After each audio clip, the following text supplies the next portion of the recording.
નમસ્કાર insta family, we're Nitin here. તહેવારોની season અને પ્રસંગોની મોસમની અંદર કુર્તાનું લુક, કલર અને ફિટિંગ કેવું હોવું જોઈએ?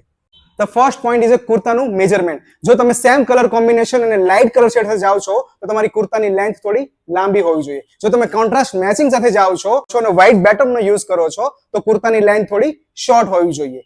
કુર્તાના કોલરની સાઈઝ 1.5 ઇંચથી 1.5 ઇંચની આસપાસ હોવી જોઈએ. જો તમે કોલરની સાઈઝ 1.5 ઇંચની ઉપર રાખશો તો તમને અનકમ્ફર્ટેબલ ફીલ કરાવશે અને 1.25 ઇંચથી નીચે રાખશો તો એ તમને કેઝ્યુઅલ લુક આપશે. સેકન્ડ પોઈન્ટ ઇઝ કે દિવસના ઇવેન્ટ્સમાં કેવા કુર્તા પહેરવા જોઈએ અને રાત્રિના ઇવેન્ટ્સમાં કેવા કુર્તા પહેરવા જોઈએ. જો દિવસના પ્રસંગ તમે અટેન્ડ કરો છો અને ફેમિલી ગેધરિંગમાં જાઓ છો તો તમે લિનન અને લિનન સિલ્કના કુર્તા તમે ચોઈસ કરી શકો છો.